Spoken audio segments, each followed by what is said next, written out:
When Dutch video game developer Guerilla Games first showed off footage from Horizon Zero Dawn at E3 2015, I was obviously immediately drawn to the aesthetic, or more honestly, the giant robot dinosaurs. But this initial interest was soon followed by the next obvious thought: how in the world does this ecosystem make sense? Now, people with bows and arrows coexisting with mechanized leviathans? There better be a good explanation for that. And that was honestly one of the big reasons I purchased Horizon, to see how and if the world made any sense.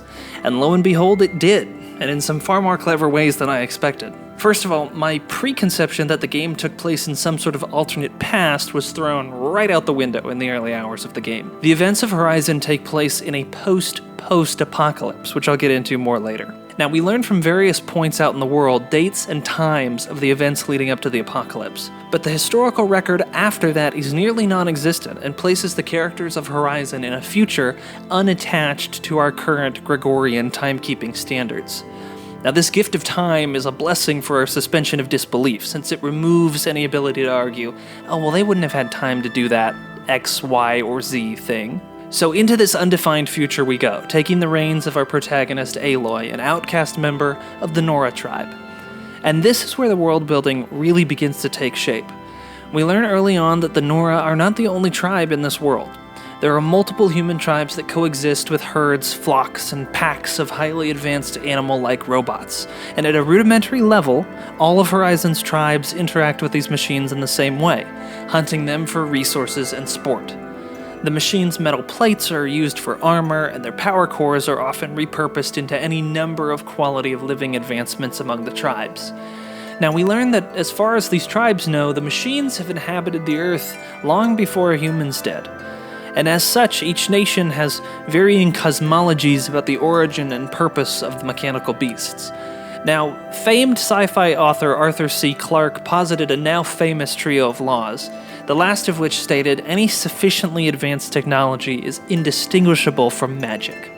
I pondered this quite often while playing through this lush and sprawling world, particularly in how the humans of Horizon treat their mechanical neighbors. Now, as it turns out, Clarke's laws were also on the mind of Horizon's narrative director and Fallout New Vegas alum John Gonzalez as he worked on designing the different societies found within the world of Horizon.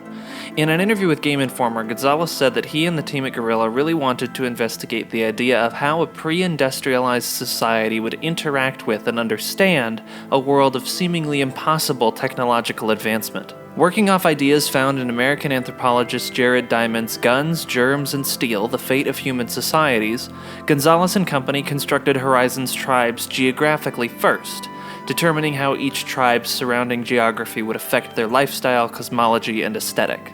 For example, the Horizon team wrote a tribe settled into a deep valley. Their geological situation made it historically difficult for them to communicate with tribes beyond the valley. Now, because of their geological solitude, they became the least technologically advanced and the most distrustful of outsiders. Using this method of geological development, an extra level of narrative depth was added to the tribes of Horizon Zero Dawn. But the humans and machines are only two of the three important storytelling elements in Horizon. For what are people without a world to live in? As with any good post-apocalyptic story, Horizon's landscape is dotted with the ruins of a previous age, and full of mysterious machinery of unknown purpose. Some tribes view these sites as cursed ground, not to be trod upon by human feet lest they be made unclean. Others are seen as holy places, sites that can be used to speak to the old gods. It was particularly during these latter moments that I was reminded of Clarke's third law. For example, early in the game we learned that the old king of the Karja tribe had been deposed after rounding up neighboring tribespeople to use as sacrifices to the sun god. His attempts at genocide had been prompted by the emergence of new breeds of combat machines across his kingdom. Taking these combat machines as harbingers of the sun's displeasure, he felt the need to atone with the blood of others. His instinct was that these new machines were the constructs of a divine being, and he aggressively acted on those instincts. Another group of more fanatical characters misinterpret the modern computer power-on symbol as a sign of their deity, because their first encounter with that symbol was in the context of an old artificial intelligence, an intelligence they assume to be a god. But the prime example of Clarke's third law in action is among the Nora tribe's All-Mother Mountain, the holiest site in their whole territory.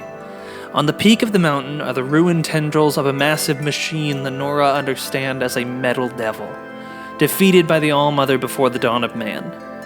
Amid a chamber of hollowed-out rock resides a metal wall partitioning the Nora from the All-Mother. The matriarchs speak directly to All-Mother via this wall, and sometimes All-Mother speaks back. Now, from a modern perspective, we can look at things like talking metal and recognize that most of us carry around an equivalent object in our pockets. To us, Siri, or any number of equivalents, is a neat tool on our phones. But out of context, it wouldn't be unreasonable to think that she could be mistaken for a distant deity. The highlight for me of Guerilla's world is that it all makes sense. When I figured out why these people, who were obviously living in the ruins of today's world, didn't have any knowledge of the people they were descended from, I bought it. It made perfect sense in that universe. I think I was most surprised by how unpredictable that reveal was.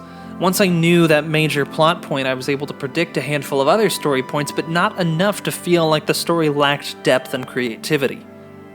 Now, it takes several hours of gameplay before Aloy discovers the machine's true origins and the purpose behind the myriad ancient technologies scattered throughout her homeland. But her newfound enlightenment doesn't send her off on a crusade to discredit the Carja's sun god or the Nora's All-Mother. In reality, the former being a celestial body and the latter a non-sentient, pre-programmed voice attached to the access door of an old bunker.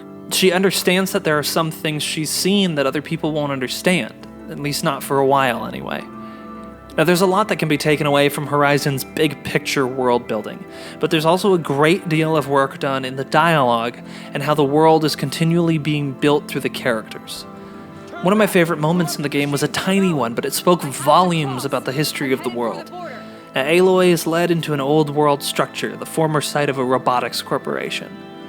Now, as a player in the present day, I have a perfect understanding of what a robot is, and what a corporation is, and how those two might relate to one another. But Aloy only knows one of those things: robots. Her guide has to define for her what a corporation is, since that's not a concept that exists in the world of Horizon. The exchange of dialogue for this explanation takes maybe 20 seconds, but revealed a lot about Aloy and the world she grew up in. Now, great performances from Ashley Birch and Lance Reddick really helped to sell the development of Aloy and her guide Silence. But beyond the cosmological explanations of Horizon's universe, it's the sci-fi elements of Horizon's narrative that really shine. It's obvious a great deal of research was done in regards to how Horizon finally goes about explaining its wild premise. And from a layman's perspective, it all seemed pretty believable, scientifically and anthropologically. And while enough of my questions were answered in major cutscenes and in-character dialogue, lots of the meaty details were found in the ancillary emails and voice recordings found scattered across the main story areas. So if you're not usually a completionist, I would suggest you become one just this once. I was surprised by the emotional impact wrought by some of these minor collectibles, particularly a collection of messages between a husband and wife during the husband's tour of duty. If you value well-crafted narrative in games, I'd suggest you take a look at Horizon Zero Dawn. If you can get past some tedious side activities that need to be completed to move the main story forward, the payoff is well worth it.